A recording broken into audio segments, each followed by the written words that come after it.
Let's walk through some of the different insert effects and see what kind of sound shaping we can do with those. So let's activate this insert number 1 down here, and both of these are exactly the same, so you can apply one, neither, or both of them. So the first is the simple delay, which we used as an example last time, and that just creates one simple delayed signal, and you can adjust the time. So that's sort of a way to expand the dimension there if you just have a really short delay time and have a 50-50 dry-wet balance.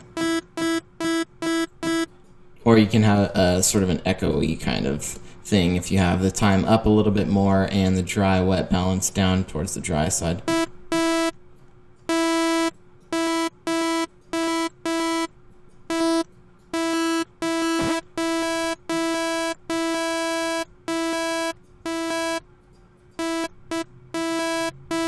Just like that, okay? So that's the simple delay. The sample and hold insert will chop up the sample, the digital sample that you're selecting in the wavetable, and will just hold that small piece of the sample, and you can adjust both the dry-wet parameter. If the dry-wet terminology is unfamiliar to you, that simply means dry is without the effect and wet is with the effect, so you can adjust the balance, the amount of the effect that you are hearing.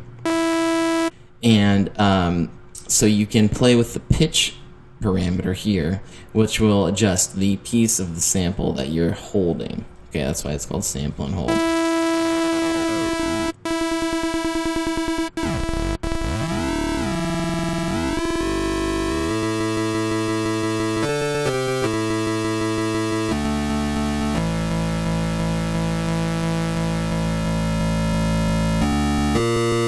So this is without the insert.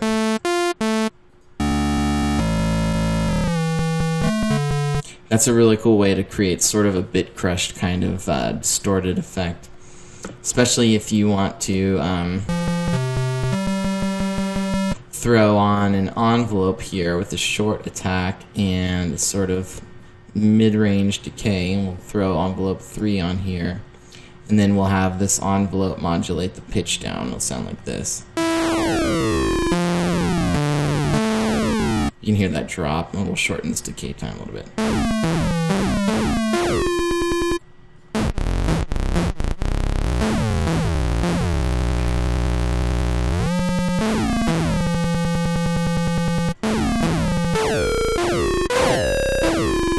So now we have a pretty cool distorted sound there with the sample and hold. The bit crusher is sort of similar. It just reduces the resolution of the wave.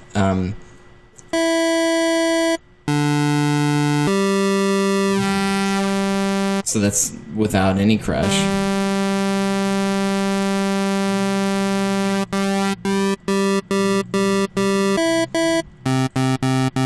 And you can hear a little bit of that very digital sort of soft distortion going on there. This insert effect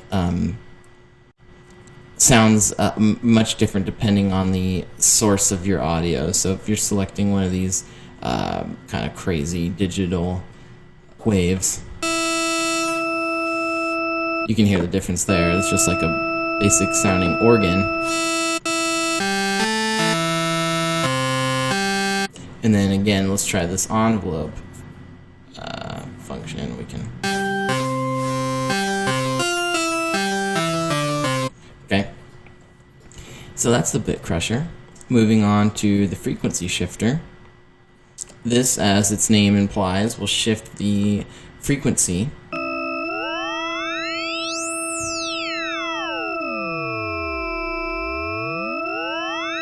of the harmonics. Let's go back to our normal saw wave so that we...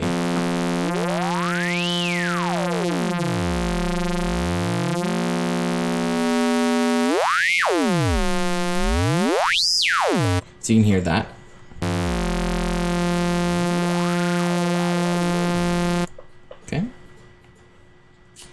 The high pass, low pass filter is just a high pass and a low pass filter, so you can use these two knobs to adjust the parameter of the high pass and the low pass. So if I turn this high pass knob all the way up, then I'm allowing only the higher frequencies on a very high cutoff frequency to pass through.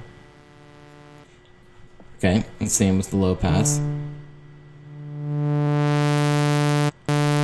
So you can sort of shape your frequency range here.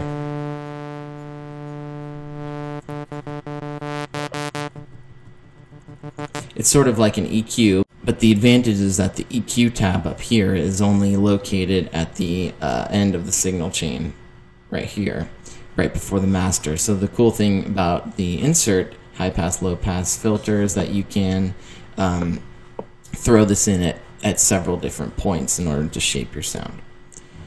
The sine shaper inserts a sine wave to distort the wave of your original audio source.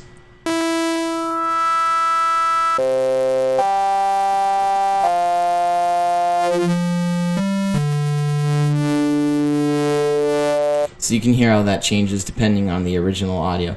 This is a cool way to create distortion, especially when you're using one of these digital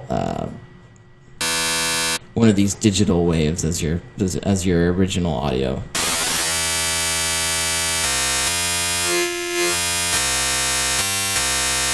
And so if I throw in an envelope to modulate my wavetable position,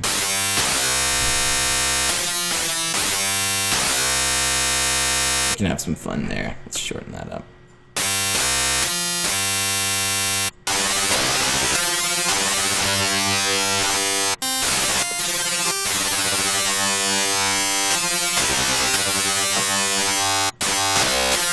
Okay, that's the sine shaper.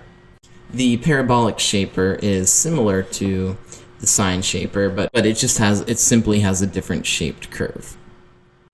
And this drive parameter will distort the any of the smooth transitions that are coming from our input source. So you can hear how that sounds here. Here's with no drive, no insert.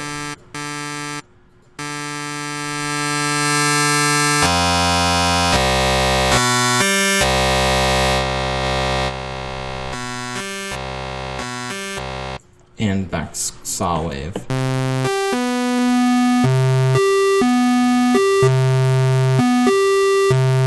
Okay, so that's the parabolic shaper. It's sort of a form of distortion. The hard clipper will clip the signal at its peaks, so that it's another sort of form of distortion that just sounds really dirty. It's sort of like as if you were just turning your master volume all the way up and it was clipping because the speaker couldn't handle it. Here's our original audio. So that's how you apply the insert effects. There are many different options, so experiment with that and also make sure that you're experimenting with the different routing possibilities. Alright, it's time to move on to master effects.